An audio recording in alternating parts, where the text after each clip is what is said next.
बाबा कैसे आपने आधी कथा सुनी? बोले हाँ। तो आप भूखरा पर कैसे दे रहे थे? जब तक हमारी कथा चली आपने तब तक भूखा दिया है, और आप कहते कथा आधी सुनी। तो भैया कहते बाबा मैंने कोई भूखा दिया, आधी कथा पे ही सो गई। बाबा ने कहा आपने भूखरा नहीं दिया, तो कौन दे रहा था? भैया आपको तो छोड़ा। बाबा बोले इधर उधर देखने लगे कि भूखरा कौन दे रहा था।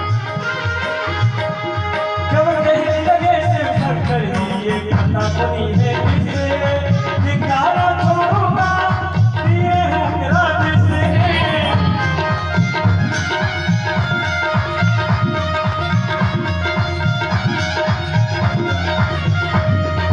आगे आगे तोता दौड़े आगे आगे तोता दौड़े नीचे से भंडारी तोता मोकरा मेरे तोता तो आगे बढ़ी गई तोता मोकरा मेरा तोता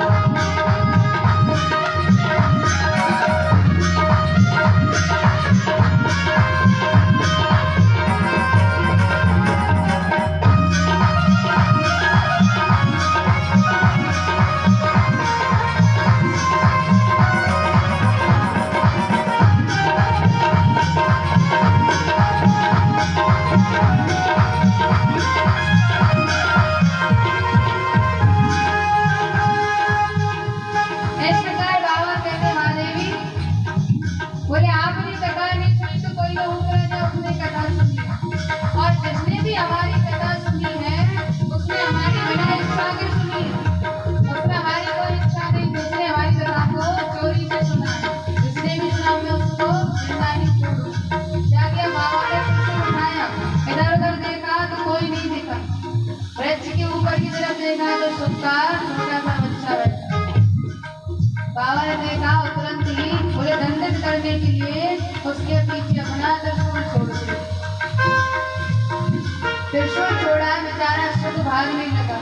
हाथ गुरु अपनी रक्षा करने के लिए विचार किया कि क्रोध में ये छोड़ेंगे, वो अपनी रक्षा के लिए भागने लगा और बाबा का त्रिशूल पीछे। उड़ते उड़ते तोता जब वेद व्यास घर आया वेद व्यास की बंदगी के गरुड़ में जाके समाया।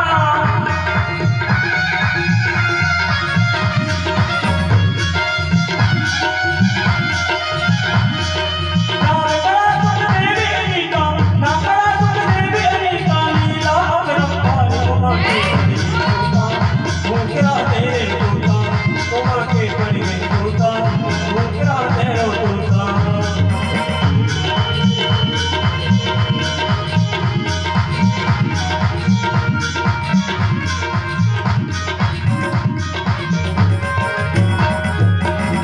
बोले बाकी बिहारी लाल जय हो।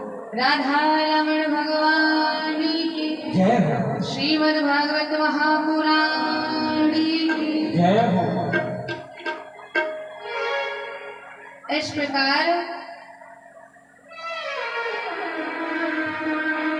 जब बाबा के बिना इच्छा के सुख ने कथा को सुन लिया और बाबा को पता चला इसने जो हमारी कथा थी वो हमारी बिना इच्छा के चोरी से श्रवण की है, तो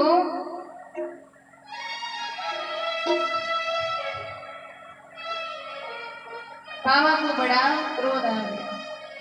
उन्होंने अपना त्रिशूल सुख के पीछे छोड़ दिया। सुख अपनी रक्षा करते हुए भागा और तीनों लोगों में गया, किसी ने उनकी रक्षा नहीं की। तो भागते भागते जो व्यास जी महाराज थे उनकी कुटिया पर पहुंचे। कुटिया पर पहुंचे, इधर उधर देखा, कहीं भी छुपने का स्थान नहीं मिला। तो व्यास जी महाराज की धर्मपत्नी सुंदर खड़े होकर अपने केशों को सुखा रही थी। उसी क्षण में जमाई आई तो उनके मुख द्वारा वो उनके गर्भ में प्रवेश किया। और जब गर्भ में प्रवेश कर गए तो जो त्रिशूल था वो वहीं पर उनके चक्कर लगा, क्योंकि भाई अब जो सुख थे उनके गर्भ में थे, अब वो उनको मार नहीं सकते। त्रिशूल को आदेश था कि सुख के प्राण लेकर आओ, मृत्युदंड देकर, लेकिन अब वो छुपे हैं। तो त्रिशूल जो अपराधी है उसे छोड़ नहीं सकता क्योंकि बाबा का आदेश है, और जो निरपराधी है उसे मार नहीं सकता क्योंकि व्यास पत्नी है वो निरपराध, उन्होंने कोई अपराध नहीं। बहुत समय हुआ, देखा तो त्रिशूल जब वापस नहीं पहुंचे, दूर से उड़ते बाबा वहीं पहुंचे। देखा जाकर त्रिशूल ने सारा प्रभु ऐसी ऐसी बात में क्या करूं, मैं तो धर्म संकट में खुद ही फंस गया। तो बाबा ने आज देखना भक्त और भगवान के बीच में बड़े सुंदर प्रश्न उत्तर होंगे। बाबा कहते अच्छा, बोले जब कहीं स्थान नहीं मिला तो माँ के पल्लू में आकर छिप रहे हो। शिशु को जब कहीं भी कोई रक्षा नहीं करती तो भागता है शिशु का, बोले अपनी माँ के पास, माता के पास। बोले आओ, बोले उन्हें के अलावा कोई नहीं बता सकता। भले ही उसकी गलती हो, बच्चे की भले ही गलती हो, लेकिन फिर भी भागेगा। और गलती होने पर माँ भी कोशिश करेगी कैसे न कैसे बचने, गलती तो करेगी, लेकिन बोले आओ दंड भी नहीं मिलना चाहिए।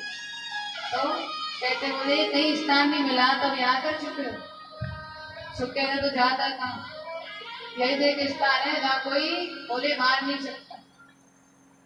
बाबा कहते कब तक बचो, जब तक हमारे अच्छा। बोले ऐसा हो ही सकता, क्यों? क्योंकि प्रकृति का नियम है, हर शिशु को माँ के गर्भ से 9 माह के बाद आना पड़ता है, हर 9 माह के बाद आना ही पड़ेगा, कुछ भी हो जाए। तो बोले सुख कहता है ऐसा हो नहीं सकता, क्यों? क्योंकि मैं एक बार गर्भ में होकर आया, पहले मुझे हरि ने भेजा था, प्रकृति के अनुसार मैं आ गया, लेकिन अब मैं अपनी इच्छा से आया। घर में प्रवेश मैंने अपनी इच्छा से पाया, अब मैं अपनी इच्छा के बिना नहीं आऊँ, अब मेरी इच्छा चलेगी, अब प्रकृति की इच्छा नहीं चलेगी।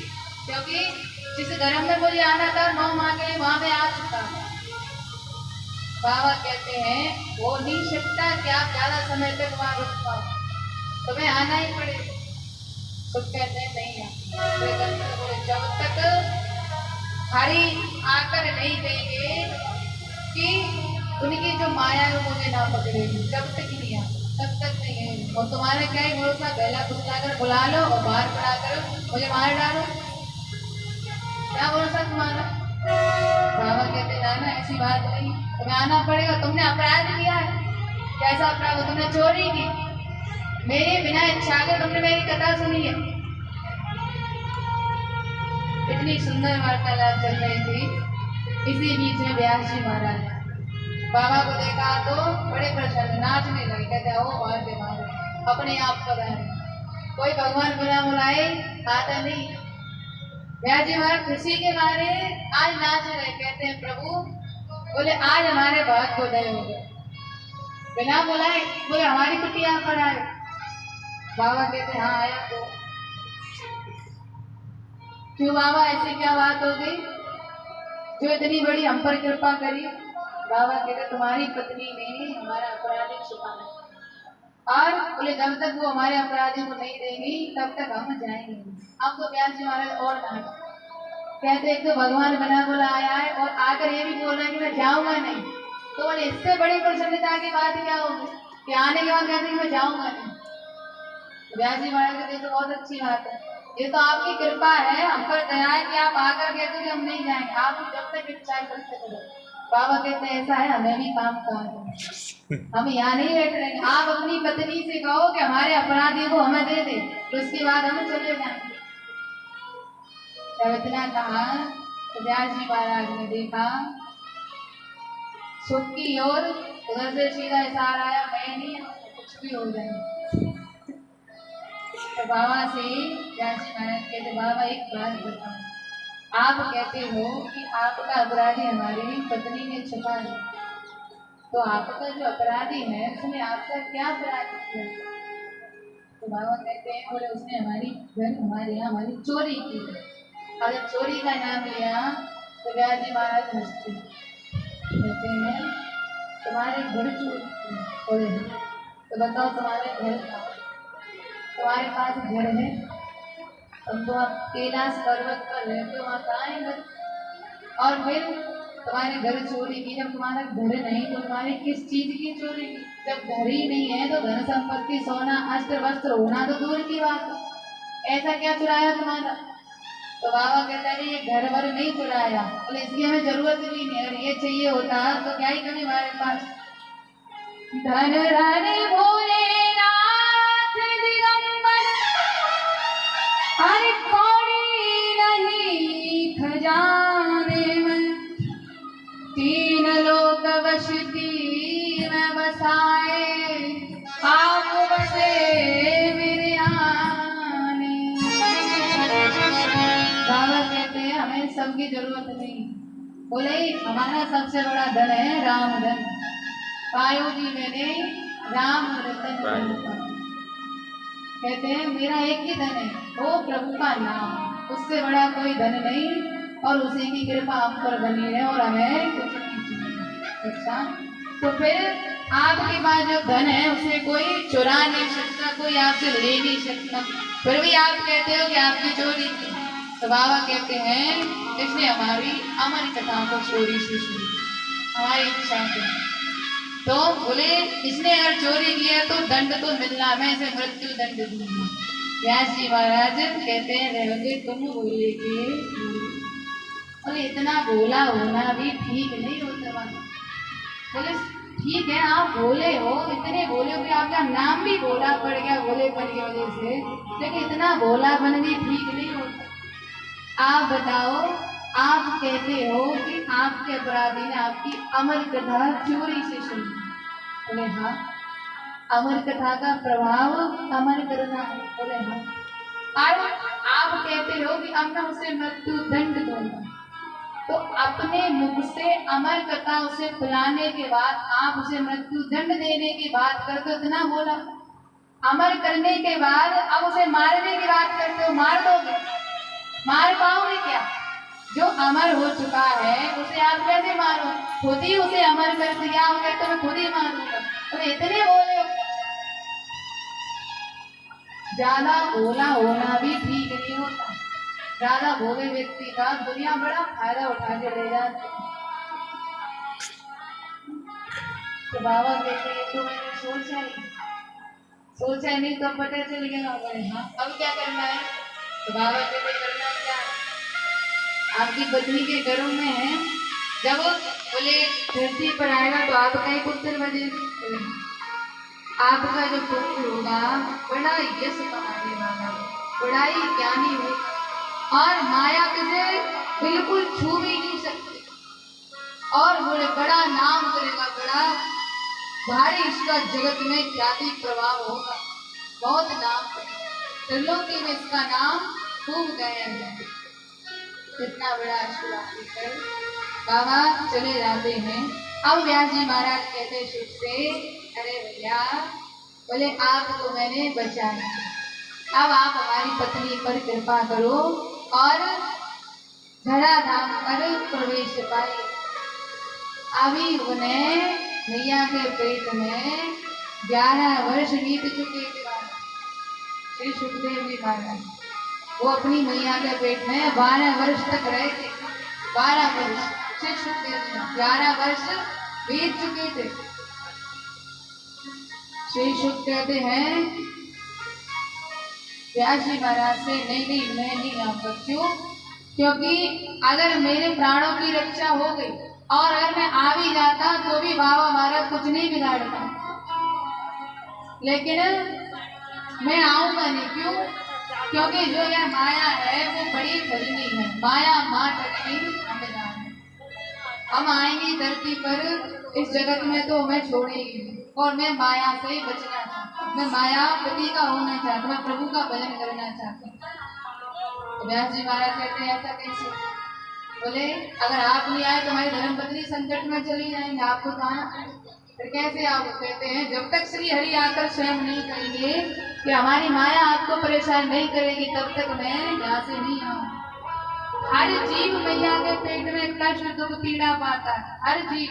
एक सुखदेव ही महाराज ऐसे थे जिन्होंने अपनी मैया के घरों में आनंद प्राप्त किया, उन्हें ही वहां पर कष्ट नहीं हुआ, उन्हें ही तकलीफ नहीं, बड़ा आनंद। जब बहुत व्यास जी महाराज के कहने पर शुक नहीं आए तो प्रभु ने उनकी पत्नी पर कृपा की, गर्भ में आकर शुक को उन्होंने दर्शन दिए और दर्शन देने के बाद कहा कि आप सदैव के लिए हमारे रहना, हमारी माया आपको नहीं छोड़ेगी। इतना आशीर्वाद देकर प्रभु चले गए। तब कहीं जाकर श्री शुक अपनी मैया के गर्भ से 12 माह के बाद धराधाम पर प्रवेश करते हैं और तभी से उनका नाम शुकदेव पड़ गया। बोलिए शुकदेव भगवान की जय हो। जन्म लेते ही उन्होंने ना अपनी माँ से माँ का, ना अपने पिता से पिता का, तुरंत बोले भागने लगे घर गृहस्थी को छोड़कर। माँ से उन्होंने माँ नहीं कहा, जन्म लेते ही जाने लगे और जब जाने लगे तो उनके पिता उन्हें पीछे से पुकारने लगे, पुत्र तन्मयतया तरवो विनेदु दुष्ट। कहते पुत्र रुक जाओ, पुत्र रुक जाओ, हमें छोड़कर मत जाओ, पुत्र रुक जाओ। लेकिन उन्होंने पलट कर नहीं देखा। क्यों? उन्होंने विचार किया अगर एक बार पलट गया तो फिर वापस नहीं जा पाऊंगा। अगर एक बार पलटा, जब हम प्रभु के भजन की ओर भागते हैं ना तो माया हमें खूब पुकारती है, माता पीछे से खूब बुलाती है। भजन की तरफ जाओ तो एक ना एक काम लगी जाता है, कोई ना कोई बुला ही लेता है, कोई ना कोई कुछ काम दे ही देता है। भगवान के भजन की ओर जाने ही नहीं देती माता।